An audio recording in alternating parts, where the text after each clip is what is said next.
The Saturday dawn was unusually still in Seattle, the morning when the mist curled low against the glass walls of Isabella Johnson's home, swallowing the garden in a veil of silver. She stood barefoot on the veranda, a porcelain cup of coffee resting between her palms. To anyone who might have passed by, she looked serene, poised, composed, like the life she had built with Alonzo Walker was untouched by storms. But serenity could be deceiving. Her husband wasn't beside her. Again. He was rarely these days. The house was beautiful, a sprawling modernist design Alonzo had sketched years ago, a fusion of steel glass and warm cedar beams that earned admiration from every architectural magazine featured. Yet for Isabella, the vastness had become hollow. Every corner echoed with an absence that grew sharper each night. Alonzo failed to come home. Last night had been no different. He had claimed he was at a late site inspection in Portland, though she hadn't heard his voice after the brief text. No call, no warmth, just absence.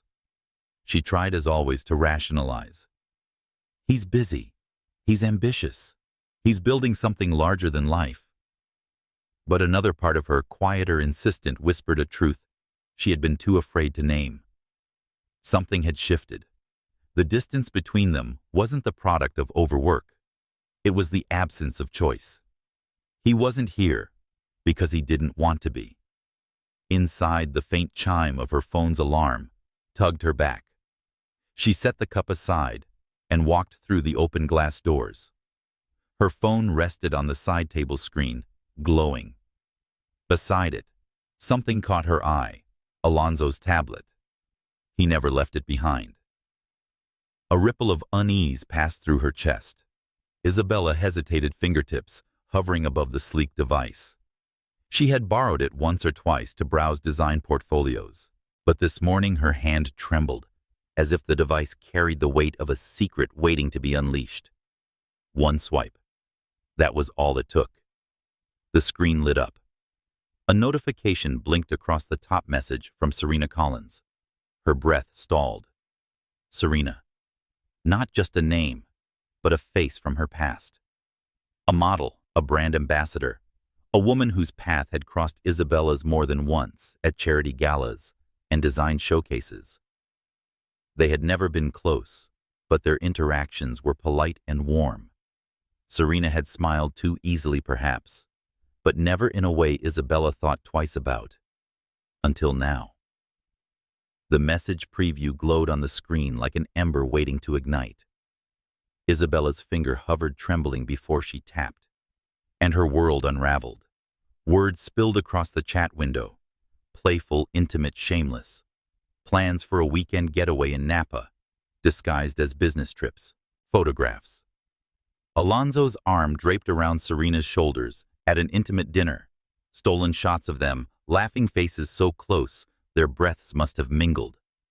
Serena is in a silk dress. A glass of champagne is raised, and his hand is at the small of her back. Her chest constricted. Her vision blurred. It wasn't one message. It wasn't one mistake. It was a tapestry of betrayal, woven thread by thread over months. Her hands shook violently as she scrolled. Every detail, every word was a blade slicing into the life she thought she had.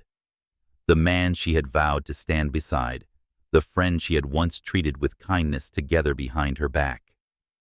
A sound startled her, the low hum of an engine pulling into the driveway. Her blood froze. She glanced out the window. A black Tesla curved into place, sleek and gleaming under the soft drizzle Alonzo's car. Panic shot through her.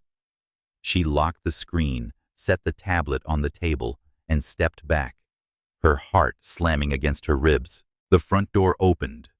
Alonzo stepped in, tall and broad-shouldered, his tailored coat damp with rain. His sandy blonde hair was slightly tousled, his jawline sharp beneath the faint shadow of stubble, and he smiled, as though nothing in their world was broken. "Isa," he said lightly, surprise touching his voice. "You're up early." She stared at him, words clawing at her throat but refusing to fall. Her silence stretched until his brow furrowed. He explained that the site visit in Portland ran late, shrugging out of his coat. "You know how it is. Couldn't leave until the client was satisfied. Didn't want to wake you when I came in." He lied with such ease. Her hand curled into a fist. "Alonzo," she said, her voice low, almost trembling. "Please don't make me a fool."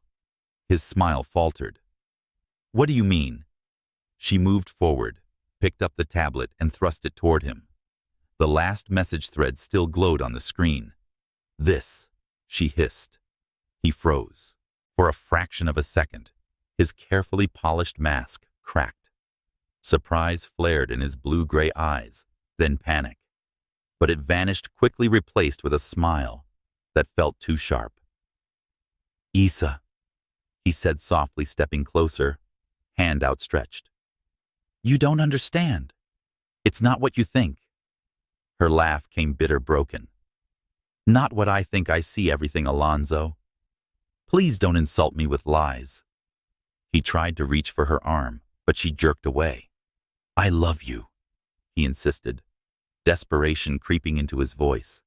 "Yes, I made mistakes. But Serena doesn't matter. None of them do. It's you. Always you." Her stomach clenched. "None of them." She stilled. "None of them," she repeated slowly, her voice sharp as glass. "So there are others." The silence that followed was deafening. His eyes widened, too slow, too telling. And in that pause, she knew. There were others. Her heart cracked not from disbelief anymore, but from the cruel certainty of truth. "This marriage," she whispered, "is over." Alonzo shook his head violently. "No. No, Isa. I won't allow that. You're my wife. You're not walking away." Her lips trembled, but not from fear, from rage. "I am not your possession," she spat, stepping back toward the door. "You don't own me." Something inside her shifted then, like a chain snapping. She had been patient, forgiving, quiet. But not anymore. Isabella Johnson would not be the woman silenced by betrayal. As she crossed the threshold, his voice followed, low and sharp. "You can't leave me, Isa. Without you, I'm nothing. And I won't let you go." Her pulse raced, but her spine stayed straight. For the first time, she felt lighter. Not healed, not yet, but no longer blind. Beyond the door, the Seattle drizzle kissed her skin, cool and awakening. The world outside wasn't waiting with comfort, but with possibility. And deep within the ache of her heart, a seed of something new stirred. Not forgiveness, not yet, but vengeance. The late afternoon sun slanted through the glass panels of Walker & Associates, the architectural firm Alonzo had built with the ferocity of a man determined to leave his name etched across skylines. The lobby gleamed with steel and marble, his signature aesthetic. For years, Isabella had taken pride in it, proof of his brilliance, of the life they were building. Now it felt like the citadel of her captor. Every pair of eyes lifted when she entered. Assistants paused mid-keystroke, interns exchanged glances. Whispers rippled in the silence as her heels clicked against the polished floor. It had been months since she last walked through these doors. "Good afternoon, Mrs. Walker," the receptionist greeted, voice cautious, smile too bright. "Do you have an appointment?" "I don't need one," Isabella replied, her tone calm but cutting. She strode past before the young woman could stammer a protest. Like him, the glass doors to Alonzo's office loomed ahead, transparent yet impenetrable. She didn't knock. She pushed them open.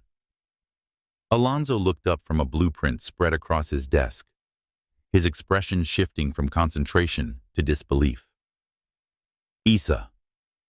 He rose quickly, his chair scraping back. "What are you doing here?" She didn't answer. Instead, She put a brown envelope between them on the desk. Its weight landed with a sharp thud. Alonso's jaw tightened.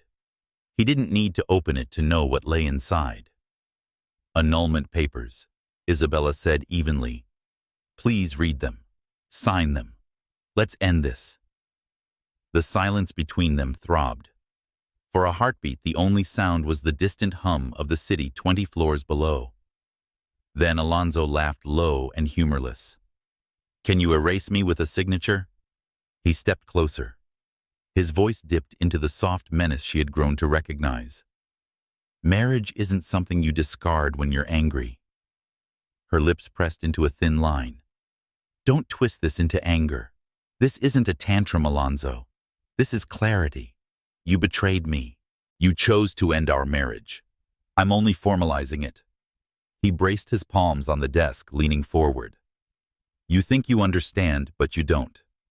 Serena. She's nothing a distraction. I can fix this. I can end it with her. Don't. Isabella snapped, her voice trembling with the weight of restraint. Please don't insult me with promises you never intend to keep. Every night you chose her. Every lie you told me, those were your choices. You ended us. Something flickered in his eyes, a brief crack in the facade. Regret, fear, or just the sting of being challenged. I won't sign, he said finally, voice low but resolute. Her chest tightened. You don't get to decide for me anymore. Yes, I do. He countered, his tone, rising, echoing against the high ceilings. We're still married. And as long as we are, you are mine. The words coiled around her like chains. They might have once thrilled her, the intensity of his devotion, the gravity of being chosen, but now they revealed themselves for what they were, shackles disguised as love. Isabella took a step back, steadying herself. She saw him clearly now, not as the man who once charmed her with late-night walks through Pike Place Market, or whispered promises beneath the aurora in Alaska, but as a man addicted to power, incapable of distinguishing love from ownership. Pride is all you're clinging to, she whispered. Not me, not love, just the ego of a man who can't stand to lose. His eyes softened for a moment, his voice dropping to a plea. Isa, please, give me a chance to prove I can be better. She shook her head, tears burning but unshed. You had every chance, and every time you chose betrayal. The office was too bright and silent, as if the world was waiting for her next move. She gathered the envelope, slid it closer to him, and spoke with a steadiness that surprised even her. Attorney Ramos will be in touch. If you refuse to sign, the court will decide. Either way, this ends. Her heels struck the floor with finality as she turned.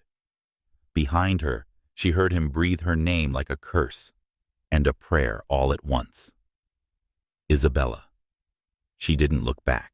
The next morning, Seattle was bathed in pale sunlight, but Isabella carried the weight of last night's confrontation like armor. She sat in Attorney Ramos's office, the scent of leather and old law books surrounding her. The attorney, a composed woman with keen eyes, folded her hands across the table. He refused, didn't he? Isabella nodded. He said he would never let me go. That, Ramos replied, may work in your favor. His refusal can be interpreted as coercion. Combined with his infidelity, it strengthens our case. Psychological incapacity, control issues, it's all ammunition. Ammunition. The word felt foreign on her tongue, yet strangely fitting. This was no longer about heartbreak. It was war. But be warned. Ramos added, her gaze steady. He will fight. He has the money, the influence. He will try to destroy you before he lets you go. Isabella's spine stiffened. He already has. The rest is survival. That evening, she returned to the house she no longer called home. The glass walls reflected her silhouette as she walked through rooms filled with memories. Dinners once shared, laughter that had died too soon, promises that had turned to ash. She paused at the piano, where Alonso used to watch her play. He had said her music reminded him of water fluid, inevitable. She hadn't touched the keys in months. Her fingers hovered now, but no sound came. Instead, a bitter smile curved her lips. He was wrong. I'm not water. I'm fire. A vibration jolted her from her thoughts. Her phone lit up with a message. Monique Issa. You need to get out. Come with me tomorrow. Just a business lunch. No drama. I promise. Isabella hesitated. She had no appetite for small talk, for the shallow dance of introductions. But perhaps Monique was right. She needed air, distance. She typed back, fine. One lunch. That's it. Her reflection in the glass looked back at her tired, hollow-eyed, unbroken. For the first time, she allowed herself to wonder, what if there is life after Alonzo? The following day, she walked into the polished lobby of a Manhattan hotel. Monique, ever vibrant in her crimson dress, greeted her with a hug. Finally, I was afraid you'd cancel. I almost did, Isabella admitted. Well, I'm glad you didn't. There's someone I want you to meet. Isabella followed her friend toward the reserved table, unaware she was walking closer to a future she couldn't imagine with each step. At the head of the table, a man stood. Tall, confident. His suit was sharp, but his smile was warmer than the steel he wore. When his gaze met hers, a flicker of something passed between them. Curiosity, recognition, maybe even fate. Isabella Johnson. Monique announced, brimming with excitement. Meet Darren Cortez. The world shifted, and Isabella, still carrying the ashes of betrayal, felt the first spark of something new. The dining hall of the Manhattan Hotel shimmered with late-morning elegance. Crystal chandeliers spilled golden light onto polished mahogany tables. A string quartet played in the corner, their music weaving a hush through the murmuring of voices. Isabella adjusted the strap of her silk blouse, her pulse uneven. She had promised Monique that this was just a business luncheon, a distraction, nothing more. She hadn't anticipated her chest tightening as she caught sight of the man at the table. Tall, broad-shouldered. His presence commanded the room without effort.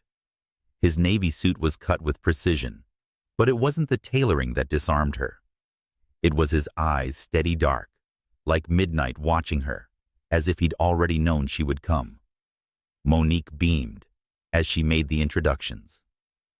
Issa, this is Darren Cortez. Darren, meet Isabella Johnson, one of the finest designers I know. Darren extended his hand. His palm was warm, firm, grounding. It's an honor, Ms. Johnson, he said. His voice carried an understated richness, confident without arrogance. Isabella corrected her tone, soft, almost defensive. Just Isabella. His smile deepened. Then, Isabella it is. They sat, and she momentarily busied herself with the menu, though the letters blurred. The weight of his gaze unsettled her, not in how Alonzo's scrutiny had once suffocated her, but in a quieter, curious way, like he wanted to understand rather than control. She forced herself to focus. This was business. She spoke of design principles and sustainable interiors that balanced elegance with functionality. He listened, really listened, nodding occasionally, never interrupting. When she finished, he leaned back, fingertips grazing the stem of his glass. You have a rare gift, he said. Most designers chase trends. You create spaces that breathe. Heat rose in her cheeks, and she reached for her water glass to mask it. Compliments from Alonzo had always been performative, tied to his image. But this felt startlingly genuine. Don't be foolish, she warned herself. He's a stranger, nothing more. The luncheon drifted into easy conversation and laughter until guests dispersed. Monique excused herself to greet an old colleague, leaving Isabella alone with Darren. He studied her quietly for a moment before speaking. You carry something heavy, Isabella. Anyone can see it. The words struck like a cord plucked too hard. Her composure faltered. "It's nothing," she said quickly, masking with a smile, "just exhaustion." Darren's eyes didn't waver. "Sometimes," he said softly, "we call pain by softer names. Fatigue, stress. But the truth finds its way through." Her breath caught. How could he see through her so easily? She looked away, blinking against the sudden sting in her eyes. "I don't know what you think you see," she managed, "but you shouldn't." "I didn't mean to intrude," he said gently. "Sometimes it's easier to be honest with strangers than with those closest to us." His words lingered dangerous in their simplicity. For a fleeting second, she wanted to lay everything bare, the lies, the betrayal, the weight of chains she was still dragging. But vulnerability was a currency she couldn't afford to spend. Not yet. She shook her head lightly, composing herself. Strangers don't stay strangers for long, and honesty has consequences. True, he conceded. His smile edged with something unreadable. But hiding has its cost too. A silence stretched between them. It's not awkward. It's more like a current, and neither dared to name it. At last, Isabella pushed back her chair. "Thank you for the lunch, Mr. Cortez." "Darren," he corrected gently. She hesitated, then nodded. "Darren." He stood as she did, an old-fashioned courtesy that sent an odd warmth through her. At the entrance, he held the door open for her. "It was good to meet you. I hope this isn't the last time." Her lips parted, but no words came, so she gave the slightest nod, then walked away, the echo of his voice trailing her long after she'd left the hotel. That night, she sat at her drafting table, blueprints scattered like broken promises. The pencil felt heavy in her hand. Her mind kept drifting not to Alonzo's fury, nor Serena's smugness, but to a stranger's quiet words. "Sometimes we call pain by softer names." The thought unsettled her. She had spent months building walls to contain the wreckage of her marriage. Yet in one brief afternoon, Darren Cortez had slipped through a crack. She pressed her hands to her temples. "You cannot afford this distraction." Still, sleep eluded her. Days later, Monique insisted on coffee. Isabella resisted, then relented. She was exhausted from legal consultations, her patience thinning with every stall tactic from Alonzo's attorneys. Perhaps she thought a company that didn't circle betrayal would be a mercy. The cafe buzzed with chatter, the aroma of roasted beans warming the air. She was halfway through her latte when the door chimed and her breath faltered. Darren. He spotted her instantly, that faint smile curving his lips, as though he'd expected her to be there. Without asking, he approached the table. "Can I join?" "You didn't wait for permission," she teased, arching a brow. "If I had, you might have said no." His grin was quick, boyish.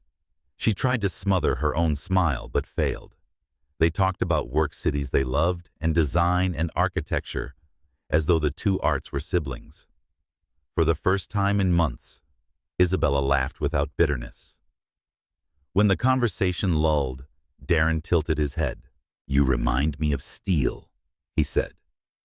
"Steel," she repeated, amused. "Yes. Strong, resilient, but beautiful when shaped by fire." Her throat tightened. She wasn't steel. She was exhausted and scarred. Yet somehow, how he said it made her want to believe him. She shook her head, sipping her coffee. "Careful. Flattery won't get you anywhere." "Maybe not. But truth might." The words lingered, unsettling her more than flattery ever could. That evening, Isabella returned home to find Alonzo waiting in the living room, a glass of whiskey in his hand. His gaze was sharp, suspicious. "Where were you?" he demanded. "Out," she replied, setting her purse down. "With who?" She met his stare, unflinching. "Do I need your permission every time I leave the house?" His jaw clenched. "I heard you were seen with Darren Cortez." The name struck like a lightning bolt. Her pulse quickened. but she forced her voice to remain calm. And what if I were Alonzo slammed his glass onto the table, amber liquid spilling? He was my friend. How dare you humiliate me like this? Her laugh was bitter. Humiliate you? You paraded your mistress in every corner of this city, and you think sharing coffee with a colleague humiliates you? His face darkened, shadows cutting deep across his features. Careful, Isa. Don't play games you can't win. She held his gaze, her voice steady. I stopped playing the moment you broke our vows. Whatever comes now, that's survival. She turned and walked upstairs, leaving him seething in the glow of his whiskey glass. But behind her calm facade, her heart raced. Because beneath the fear, there was something new. Not just defiance. Hope. Los Angeles afternoons had a particular kind of brightness, relentless golden, almost cruel in its clarity. The cafe on Melrose Avenue was no exception. Its glass walls caught the sunlight and threw it mercilessly across polished marble tables, blinding their perfection, a place designed for people who wanted to be seen. Isabella chose it deliberately. She arrived early, dressed in simplicity that was anything but careless. A crisp white blouse, tucked into high-waisted trousers, her only jewelry, a slender gold band on her finger. The wedding ring, once a symbol of devotion, now a weapon. When Serena Collins entered, the air itself seemed to shift. Heads turned as though magnetized. She was radiant, draped in a designer dress the color of scarlet wine, her stilettos clicking like gunfire across the floor. She didn't walk. She performed. She slid into the chair across from Isabella, crossing her legs with deliberate grace. A smile touched her lips, sharp and knowing. I don't know why you wanted to meet Serena, began, her tone smooth as silk. But I'm curious. Isabella leaned back, unflinching. Curiosity suits you, Serena. So does audacity. Serena's smile widened, though her eyes glittered with disdain. If this is about Alonzo Isa, you should know he no longer loves you. For a heartbeat, the words stung. But Isabella's face remained unreadable. She lifted her cup, took a measured sip, and set it down. You're quick to declare victory, she said softly, almost as if you're afraid it might slip away. The barb landed. Serena stiffened before she recovered, twirling her spoon with exaggerated nonchalance. Please. He's with me because he wants to be. I give him what you can't, excitement, passion, something real. You were just routine. Isabella let the insult hang in the air before she responded. Her voice was calm, almost tender, but her words cut sharper than any scream. 2 months of late-night rendezvous and stolen weekends. And you believe that outweighs years of marriage. The vows, the history, the home we built. Serena laughed low and mocking. History is dead weight. He doesn't look back anymore. With me, he feels alive. That's something you'll never understand. Alive, Isabella echoed, leaning forward, her gaze locking onto Serena's. Tell me, Serena, if he truly feels alive with you, why hasn't he signed the annulment papers? For the first time, Serena faltered. The spoon slipped from her hand, clattering against the porcelain. Her mask cracked. That's different, she said quickly, though her voice lacked conviction. He'll come around. He needs time. Isabella smiled.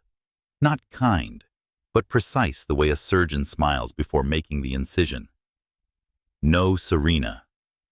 He refuses because he knows who holds the title even in his betrayal, who has the name, who will always be more than a mistress.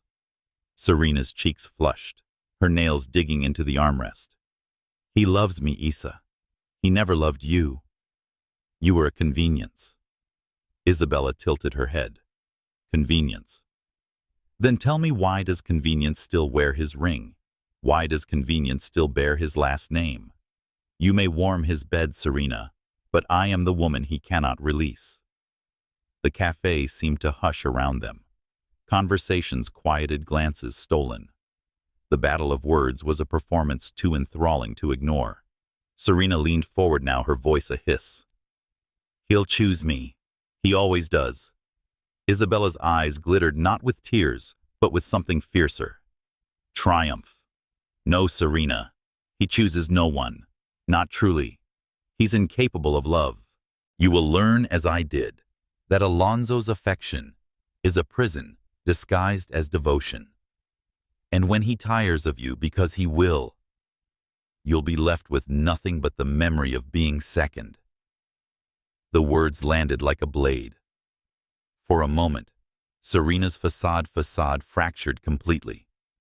Her lips trembled. Her eyes darted away. Isabella stood gathering her bag with unhurried grace. My advice: don't grow too comfortable in the shadow of another woman's husband. Shadows fade. She turned toward the door, her stride steady. Yet before she could step outside, a voice stopped her. Isabella. Her breath hitched. She turned. There, just beyond the doorway, stood Darren Cortez. His presence was almost dissonant against the charged air, calm, solid, yet unmistakably sharp-eyed as he took in the scene. His gaze flicked between the two women, an unspoken but heavy question burned in his expression. Serena's face blanched at the sight of him, panic flashing before she masked it. Darren, she said too quickly, her voice brittle. This isn't. He raised a brow, his tone deceptively casual. Small world. I didn't expect to find you both here, together. The silence that followed was volcanic. Serena fumbled words, spilling like broken glass. You don't understand. This isn't what it looks like. Isabella's lips curved into a faint, cold smile. On the contrary, Darren, you understand perfectly. For a moment, Darren's eyes lingered on Isabella's, steady and unjudging, as though silently offering her the strength she had already begun to claim for herself. Serena rose abruptly, grabbing her purse, her composure fraying. This isn't over, she hissed at Isabella before storming past Darren and out into the sunlight. The cafe exhaled a collective breath. Isabella remained still, her pulse steady, though inside her chest a storm raged of triumph, exhaustion, and questions she dared not ask. Darren stepped closer, his expression unreadable. That was dramatic, he murmured, almost amused. Isabella let out a soft laugh, bitter but real. You could say that. His gaze lingered on her, searching as though piecing together fragments of a puzzle. So she's the reason. Isabella met his eyes, unflinching. She's part of it, but not the whole. For a moment, their silence was intimate, charged not with desire, but with recognition, the acknowledgement of two lives entangled not by choice, but by the messy gravity of betrayal. And though she walked away from the cafe, with her chin lifted that day, Isabella knew this was only the beginning. Because queens never collide once. They war until only one remains standing. That afternoon, the California sun was merciless, pouring heat onto the glass facade of Walker & Associates' Los Angeles branch. The parking structure outside shimmered with light, the scent of hot asphalt rising in waves. Isabella balanced a folder of contracts against her arm as she stepped out of the elevator, heels clicking across concrete. She only wanted to leave, sign the documents, breathe fresh air, and escape the building where whispers clung to every corridor like cobwebs. But fate, cruel and punctual, was waiting by her car. Serena Collins leaned against a black Porsche, sunglasses on her head, arms folded. Her dress was cut sharply, designer gold gleaming against her skin. She looked like she belonged on a red carpet, not in a parking garage, but her expression was raw fire. Serena said, her voice slicing the silence, as if she wasn't the dutiful wife. Isabella slowed her pace, jaw tightening. Move, Serena. I don't have time for this. You had time for Darren, didn't you? Serena's laugh rang sharp, brittle coffee dates. Smiles exchanged. Did you enjoy flaunting yourself with him just to hurt Alonzo? Or you thought you could steal my ex the way you cling to my man now? Isabella froze mid-step. Slowly, she set the folder down on the hood of her car, her movements deliberate. Her eyes locked onto Serena's cold and steady. Your man? Isabella's tone was almost amused. That's rich. Alonzo was never yours to claim. And as for Darren, don't project your insecurities on me. I don't steal. I survive. Serena's composure cracked. She pushed off the Porsche, her heels striking hard against concrete as she advanced. Don't you dare act holier than thou. You're no different from me. We both know it. No, Serena. Isabella's voice was silk stretched over steel. The difference is that I never begged to be second. The words landed like a slap. Serena's face twisted with rage, and then she lunged. Her hand shot forward, clutching Isabella's hair with vicious force. Pain ripped across Isabella's scalp as she stumbled back against her car, the sting of surprise robbing her breath. But Isabella wasn't the woman she once was. She seized Serena's wrist, yanked hard, and shoved her backward. Serena slammed against the Porsche with a gasp, hair falling loose around her face. They stared at each other for a heartbeat. Two women both burning, neither willing to yield. Then the storm broke. Serena's palm cracked across Isabella's cheek, the sound echoing against concrete walls. Gasps rose from nearby employees who had paused mid-walk, their phones already lifting. Isabella tasted blood. She straightened, her eyes blazing, and returned the slap with force that left Serena reeling. You think pain makes me weak? Isabella hissed. It makes me unstoppable. Serena shrieked, launching forward again. The two collided in a whirlwind of hair and nails, shoes scraping against the ground. Someone shouted, "Call security!" But no one moved, transfixed by the spectacle unraveling before them. Isabella shoved Serena hard against the hood of her car. Serena's bracelet snapped, scattering jewels across the asphalt. The sight only seemed to enrage her more. You'll never win, Serena screamed, clawing at Isabella's arm. Alonzo will never let you go. And Darren, he'll see through you. He'll leave you too. Isabella gritted her teeth, her breath ragged, her strength fueled not by hatred alone, but by years of betrayal compressed into this single moment. She gripped Serena's shoulders and forced her back. You don't understand, do you? Isabella spat, her voice low, trembling with power. I don't need Alonzo. I don't need Darren. I am enough. And you, she shoved Serena again, her voice rising, will always be nothing but a shadow. The parking lot went still. Even Serena faltered, her fury momentarily stunned into silence by the force of Isabella's words. Then a new voice broke the air. Enough! It rolled deep, commanding, pulling every gaze toward its source. Darren Cortez. He strode forward, his presence slicing through the chaos like a blade. His navy shirt was rolled at the sleeves, his stance solid, radiating authority without aggression. He moved between them, one arm gently but firmly pressing Serena back, the other steadying Isabella by the elbow. Have you both lost your minds? Darren's voice thundered, though not cruelly. This is a parking lot, not a gladiator's ring. Serena struggled in his grip, her face flushed with humiliation. Don't you dare defend her, Darren. She's using you, can't you see? She's just like Alonzo, playing you to make me suffer. Darren's eyes narrowed, his gaze sharp as winter. If anyone here is playing games, Serena, it's you. Look at yourself. Is this who you wanted to be? A spectacle, a villain in your own story. Serena flinched, the words cutting deeper than any slap. She looked small, fragile even for a moment, before she wrenched herself free, snatching her purse from the ground. You'll regret this, she spat at Isabella, though her voice cracked. Then, heels clicking frantically, she fled toward her car. The lot fell into uneasy silence, the scent of exhaust mingling with sweat and tension. Phones lowered as employees dispersed, whispers carrying like smoke.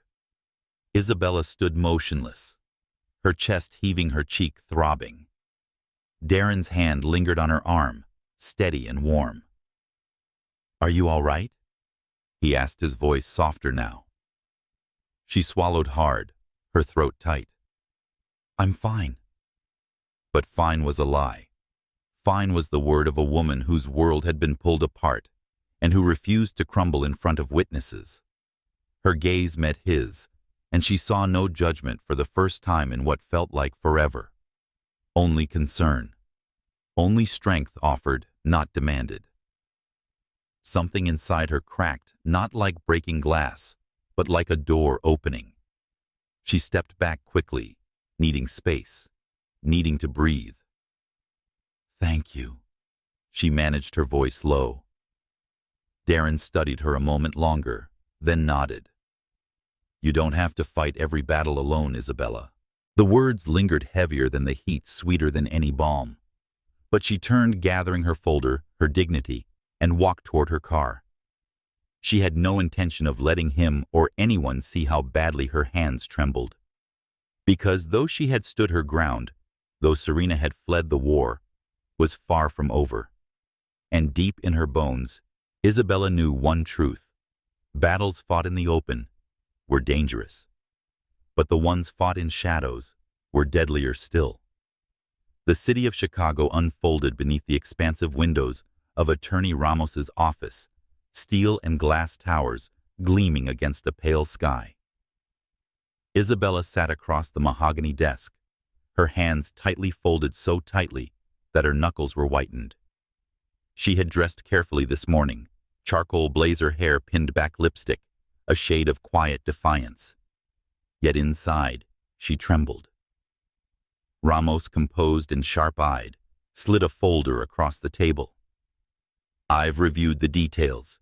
Infidelity is clear, but if Alonzo refuses to sign the annulment, we'll need more than betrayal. We'll argue psychological incapacity." The words rang foreign, clinical, yet Isabella understood them.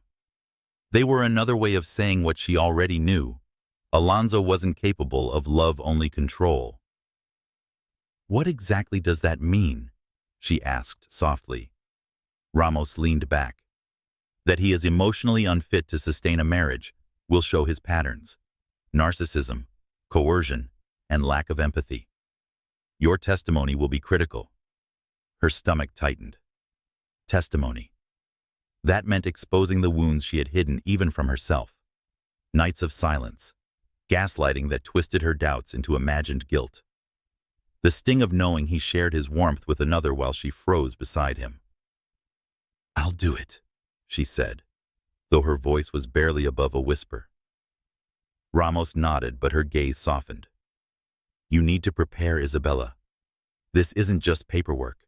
The defense will tear into you. They'll ask intimate questions, drag your life through the mud.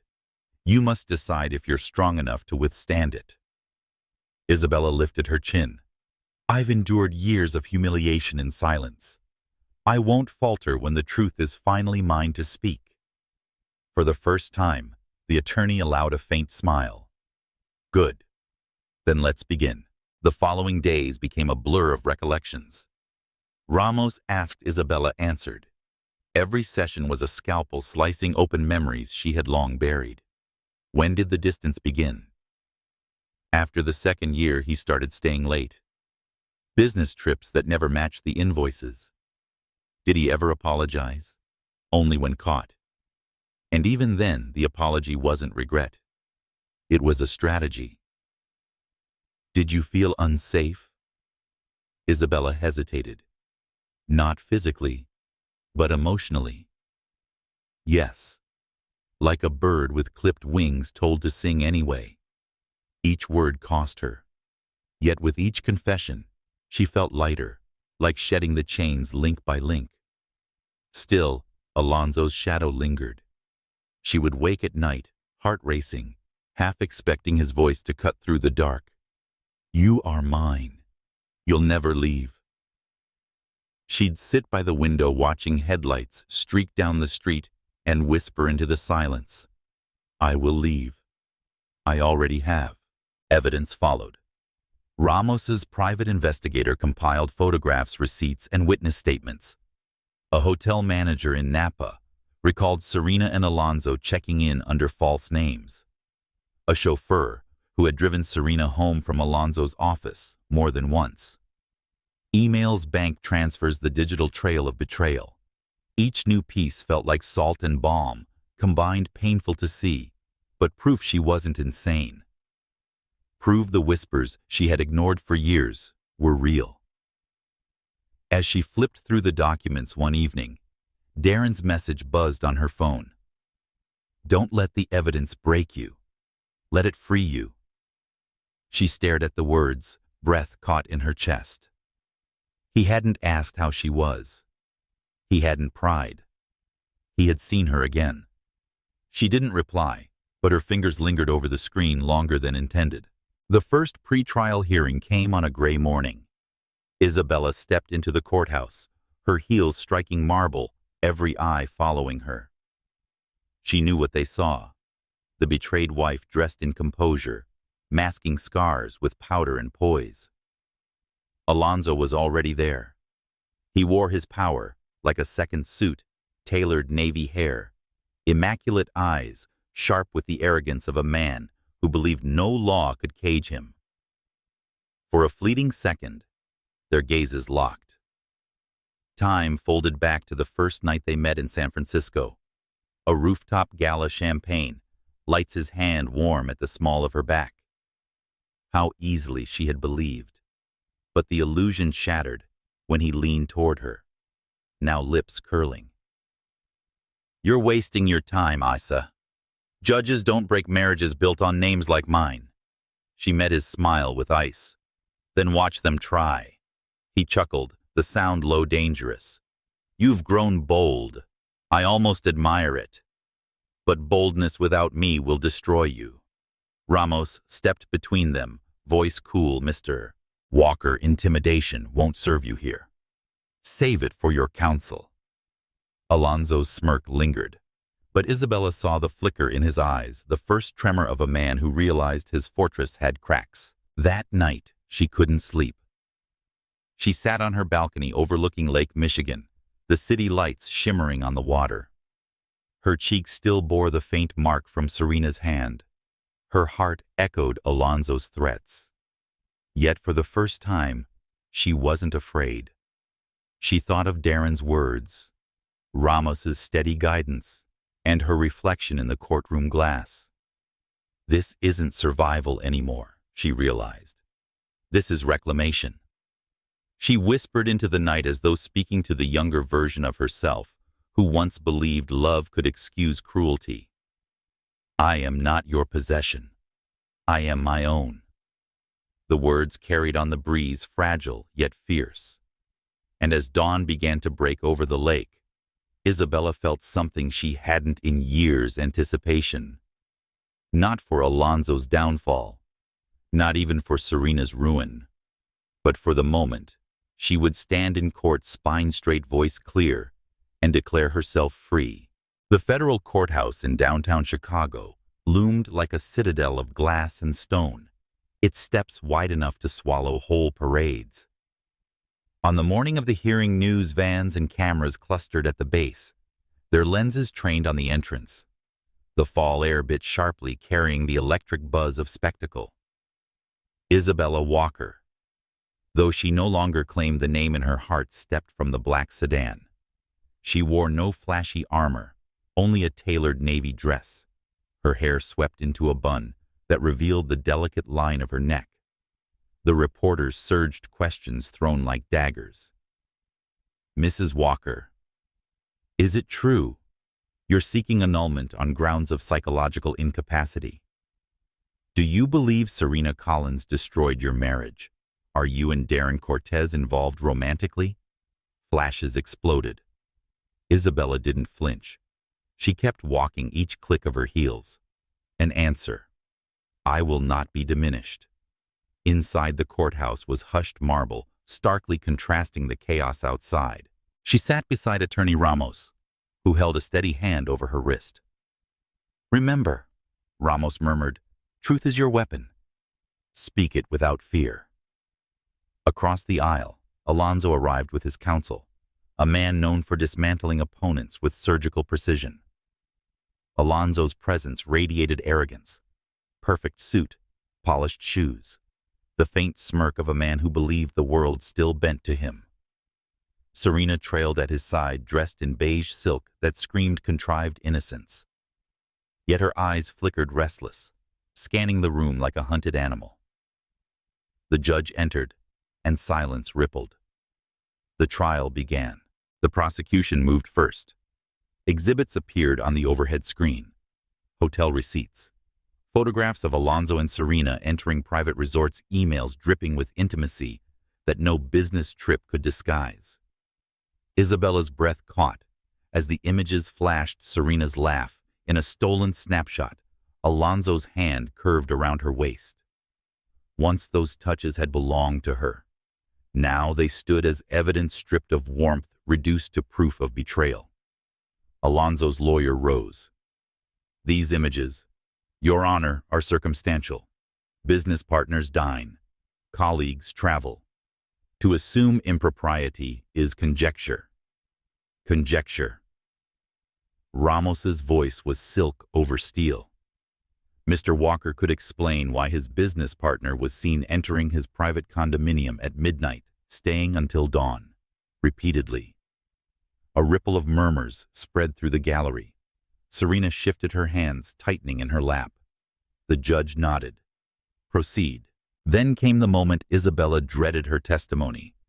She walked to the witness stand, every step heavy with memory.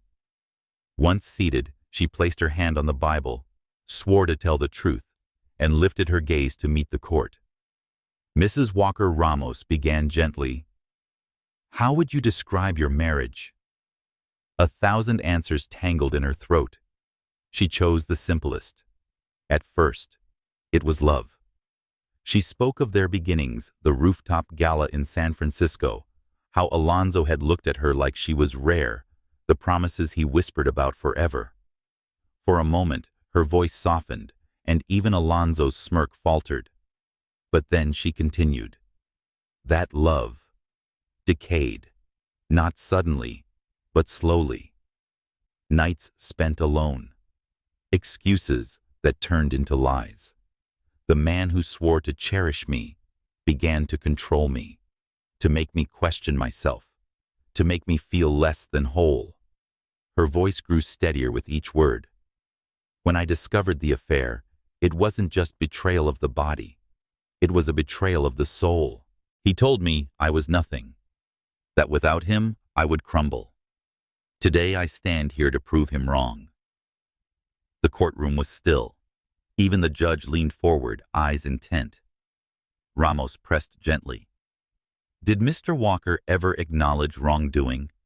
Only as accidents, Isabella said. Never choices. He framed every betrayal as my fault. Too distant, too focused on work. Not enough of something. He was never accountable. He was never capable of love that was faithful. Alonzo's lawyer leapt up. Objection, Your Honor. Speculation on capability. Overruled, the judge said calmly. The witness may continue. Isabella's eyes slid to Alonzo's. For the first time, she did not see power there. She saw anger raw, cornered, desperate. And she realized anger was fear in disguise. The defense struck back. Alonzo's counsel painted him as a visionary architect burdened by stress, a husband abandoned emotionally by a wife, too consumed with her career. He framed Serena as a confidant who filled the void. At one point, he leaned toward Isabella. Isn't it faithful, Mrs. Walker, that you sought solace with Mr. Darren Cortez? That you too found comfort outside your marriage? Gasps rippled. Isabella inhaled sharply. She could feel Darren's presence somewhere in the back of the gallery, unseen but steady. "No," she said clearly. "Mr. Cortez has shown me kindness, nothing more. I did not betray my vows. Unlike my husband, I know what fidelity means." The judge's gavel struck. "Enough. We will stick to facts." But the seed of scandal had been planted. Isabella could feel the reporters' pens scratching, already shaping tomorrow's headlines. The day dragged. Witnesses came and went. The chauffeur, the hotel staff, even an intern from Alonso's firm who had seen Serena leaving his office late at night. Piece by piece, the facade of respectability Alonso had built crumbled. Still he sat tall, as though defiance alone could rewrite truth. When the recess was called, Isabella stepped outside into the crisp air. The weight of testimony pressed heavily, yet she felt strangely light, as if each word had peeled away another layer of chains. "Isa." She turned. Darren stood by one of the stone pillars, hands in his pockets, watching her with that quiet steadiness she had come to crave. "You spoke like a queen in there," he said. Her laugh was soft, weary. "I felt like a woman stripped bare." "Queens bleed too," Darren replied. "But it doesn't make them less sovereign." She leaned against the pillar beside him for a moment, their shoulders nearly touching. No promises, no declarations, only the shared silence of two souls weathering the same storm. She wanted to ask him what he saw in her, and why he stayed when her world was so jagged. But instead, she whispered, "Thank you for being here." He glanced down, his smile subtle, sincere. "Where else would I be?" When the court resumed, the atmosphere thickened. Serena was called to testify. She walked to the stand with her chin lifted, her dress demure, her eyes rehearsed with innocence. But under questioning, the cracks showed. "Yes, I accompanied Alonso to Napa. Yes, we stayed in the same suite. But it was for work." Ramos cut her gently. "Work that required champagne at midnight. Photographs of you kissing in the lobby." Serena's face flushed crimson. Her voice rose defensive. "He told me he loved me. He said he would leave her." The words burst free before she could catch them. Gasps filled the room. Ramos's lips curved faintly. "Thank you, Ms. Collins. I have no further questions." Serena collapsed back into her seat, trembling. Alonso's glare at her was cold enough to freeze stone. And in that instant, Isabella knew his empire of lies was crumbling, not from her hands, but from the very woman he chose over her. By the time the gavel struck to adjourn for the day, the air was thick with the scent of unraveling reputations. Alonso stalked from the courtroom without looking at her. Serena followed, head bowed. Isabella remained behind, her hands steady on the rail of the bench. She had not won yet, but she had spoken. She had been heard. And in the silence that followed, she realized something deeper. Even if the court ruled against her, even if the law faltered, she had already reclaimed the most critical verdict: her own voice. The morning after her testimony, Isabella woke to a storm, not of thunder, but of headlines. Her phone vibrated endlessly on the nightstand. Notifications flooded calls, messages, news alerts. When she finally dared to glance, the words leapt like flames. Architectural giant Alonso Walker, exposed in courtroom scandal. From wife to warrior, Isabella Walker speaks out. Serena Collins, from muse to mistress. Beneath them, images of her face circled the internet. Isabella on the courthouse steps, shoulders straight, eyes clear. Serena red-faced in the witness box. Alonso scowling, caught mid-glare. She pressed the phone screen dark and let it fall back against the sheets. Fame was never her hunger, but notoriety now clung to her like a shadow. She sat at the edge of the bed for a long moment, hands in her lap, staring at the soft spill of Chicago daylight across the floorboards. The silence in her apartment felt like both balm and burden. By noon, she forced herself out. She dressed in muted gray slip-on sunglasses and walked to a cafe down the block. She needed the ordinary, the hiss of an espresso machine, the clatter of cups, the anonymity of strangers. But anonymity was no longer hers. Whispers chased her as she crossed the room. That's her. The wife. Did you see the trial live stream? Phones tilted not discreet enough. Isabella lifted her chin, ordered her coffee, and sat by the window like the world was not peeling her apart with its gaze. She reminded herself, you asked for truth, and truth never comes quietly. Still the weight pressed heavily.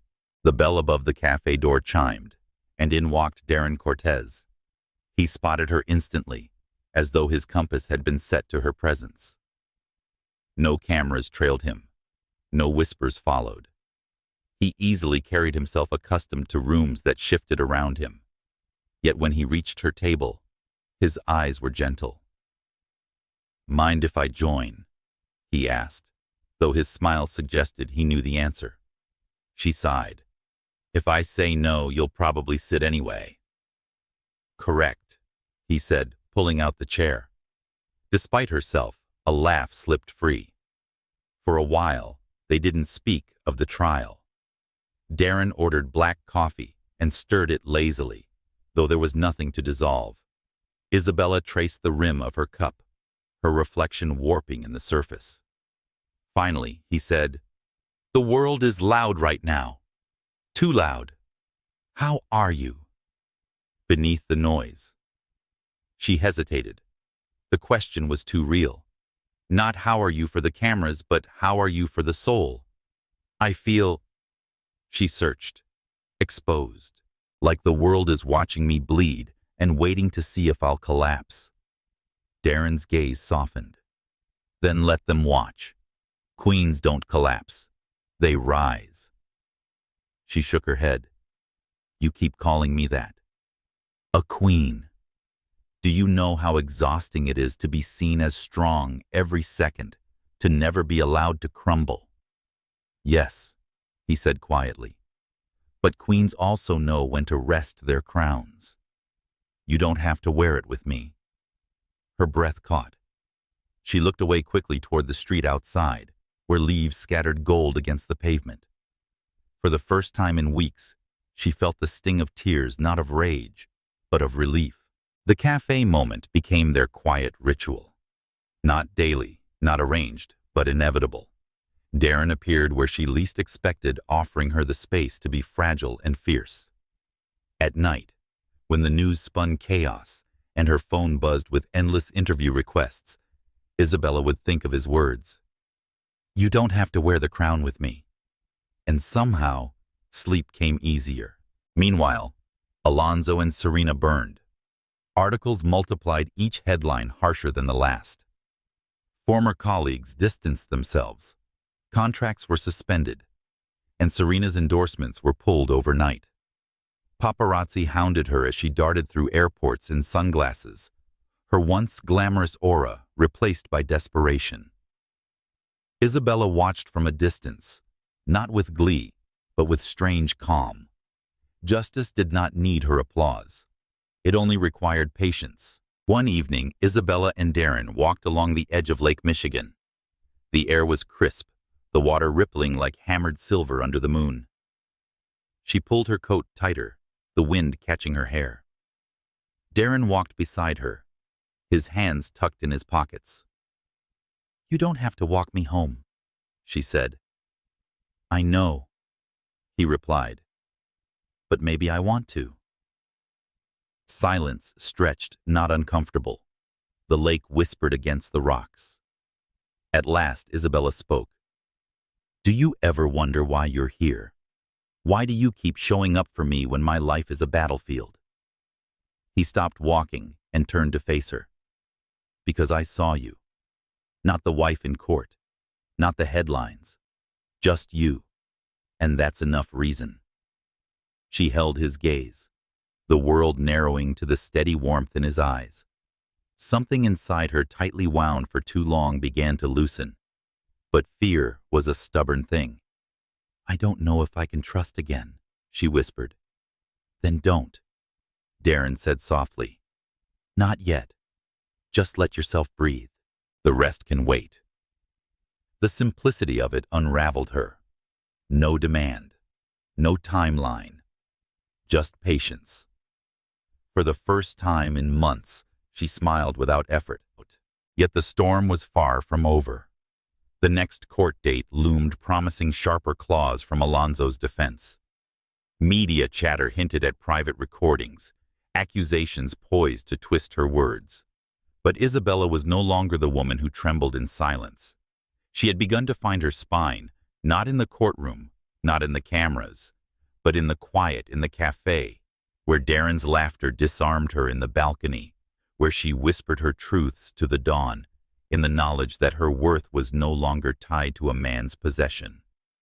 And as she stood at her window that night, city lights blazing beneath her, she pressed a hand to her heart and felt it beating steadily.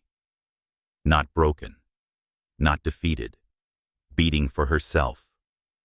The courthouse was hushed at dusk, long corridors, echoing marble floors, polished to a mirror-like sheen. The day's proceedings had ended hours earlier, yet Isabella lingered. She stood by the tall windows of the West Wing, watching the amber light of evening melt into Chicago's skyline. The city seemed endless, a sea of fireflies blinking awake. She pressed her palm to the cool glass, her reflection looking back at her, composed, unflinching, yet carrying the fatigue of battles waged both in public and silence. Behind her footsteps, slow, measured. She knew them before she turned. Isa. Alonzo Walker emerged from the hall's shadows, his tie-loosened suit jacket unbuttoned. Without the court's grandeur, without cameras flashing, he seemed less untouchable. But his eyes, those familiar steel-gray eyes, still carried that dangerous gleam, a man who believed possession was love. She did not move. You shouldn't be here. And yet here I am. His smile was faint, almost tender, but his voice held an edge. I needed to see you. Without the lawyers. Without the audience. Just us. Us. Isabella turned fully, her arms folding across her chest. That ended the moment you chose her. His jaw tightened. Don't reduce everything we had to one mistake. What?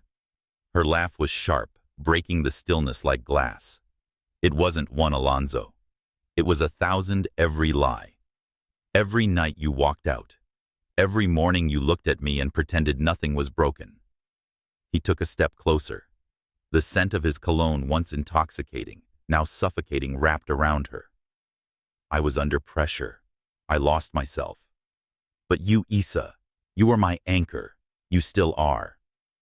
His voice dropped, silky, manipulative. Tell me you don't feel it. This gravity between us. Her heartbeat quickened, not with longing, but with rage. There was a time, she admitted, her tone steady, when I would have believed you, when I would have let those words chain me again. But not now. Not ever again. His gaze hardened. You think Cortez can save you? That stranger, my friend, can give you what I can't. He doesn't know you like I do. He doesn't know the way you laugh in your sleep, or the way you hum when you're nervous. He doesn't see the fire you hide when you argue. And you, Isabella, countered, knew all of that and still chose to betray me. Knowledge without respect is nothing, Alonzo. Love without loyalty is nothing. The silence between them was thick, suffocating. Then he lunged, not violently, but with sudden desperation, his hand closing around her wrist. Don't do this. Don't end us. You're mine, Isa. You've always been mine. She froze, her pulse hammering, but her eyes burned with defiance. Slowly, deliberately, she pulled her wrist free. I was never yours, she said softly. I was only ever mine. You just borrowed what you couldn't keep. His face twisted, rage, disbelief, grief tangled in one. For the first time, he looked less like the man who had towered over her life, and more like a boy who realized his kingdom was crumbling. Tomorrow, she continued, her voice firm. The court will hear the verdict. Whatever it says, I've already won, because I walked away from you. He staggered back, as though her words struck harder than any blow. You'll regret this, he whispered, but the words carried no conviction. No, Isabella replied, stepping past him, her heels sharp against marble. The only regret I carry is staying as long as I did. And with that, she left him standing in the fading light, a figure swallowed by the emptiness he created. Outside, the air was cool, carrying the hush of a city waiting for night. Isabella drew her coat tighter and exhaled, the breath trembling but free. Across the street, she spotted Darren leaning casually against his car, as though he had been waiting, not intruding, simply there. When he saw her, he didn't ask questions. He just opened the passenger door and said quietly, "Let's go." For the first time that day, she smiled. Not a mask, not a weapon. A smile that belonged only to herself. She slid into the car, knowing tomorrow would bring the verdict.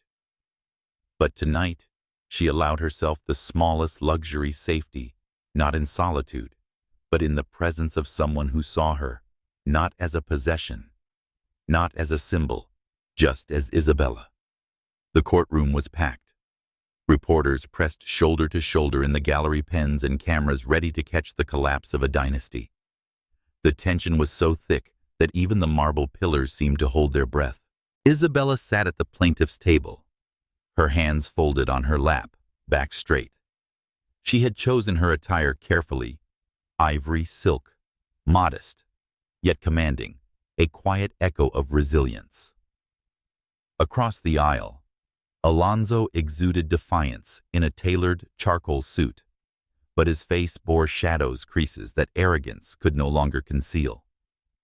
Serena beside him looked diminished, her once polished glow replaced with unease.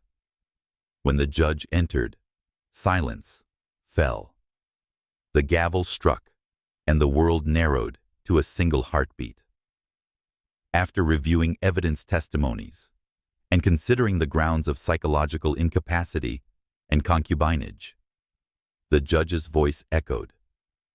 This court rules in favor of the petitioner. The marriage of Isabella Ramiro and Alonzo Walker is hereby annulled. The words rang like bells. Final. Irrevocable. Isabella's chest rose, air flooding in like she had been drowning for years, and finally surfaced. She closed her eyes briefly, letting the weight slip from her shoulders. Freedom had a sound. It was this, the strike of a gavel, the hush of a courtroom acknowledging truth. Across from her, Alonzo stiffened, his lips pressed into a thin line, his knuckles white against the table. When he turned his gaze toward her, it was not victory he carried anymore, but something hollow, desperate. Yet Isabella met his stare and saw what he could not hide: the loss of power. For once, she pitied him. Serena shifted uncomfortably, whispers from the gallery swirling around her name. No more endorsements, no more glamour, only the stain of scandal. The judge's gavel struck again. This court is adjourned. The room erupted in noise, reporters shouting, cameras flashing, voices rising like a storm. Isabella stood, her steps steady, and walked toward the exit. The crowd parted for her as though compelled by something more than law, more than spectacle, by respect. Outside, the steps of the courthouse blazed with light. Microphones thrust forward. Questions clamored. How do you feel? Mrs. Walker, what's next for you? Is it true? You and Darren Cortez? Isabella raised a hand, her voice clear, carrying over the frenzy. I feel free, and I feel like myself for the first time in a long time. That is all. She descended the stairs, each step lighter than the last. Darren waited at the base of the steps, leaning casually against a car. He didn't rush to her, didn't steal the moment. He watched his eyes warm steady, the same eyes that had seen her through storms, without demanding anything in return. When she reached him, their gazes locked. The noise faded, the cameras blurred. "You did it," he said softly. "No," Isabella replied, a smile touching her lips. "I survived it. Now I'm ready to live." Years passed. Amsterdam smelled of tulips and rain in spring. Isabella walked through the bustling market streets, hair loose, laughter unrestrained. She had studied, worked, and rebuilt her life from the ground up. Her name no longer belonged to Alonso's shadow, but to her own light. And then, 5 years after the verdict, she returned to O'Hare Airport. The arrival gate buzzed with Reunion's tears and embraces. But Isabella stood still, her pulse racing. Then she saw him. Darren was waiting just as he had promised. His hair was flecked with a little more silver, but his smile was unchanged.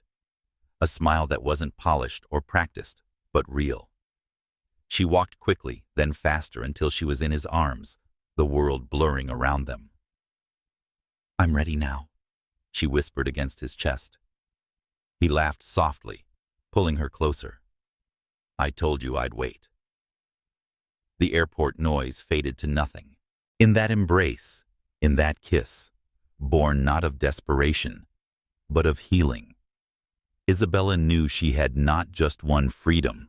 She had found love that did not cage, but cherished. And as they stepped forward together, hand in hand, Isabella thought of the girl she once was.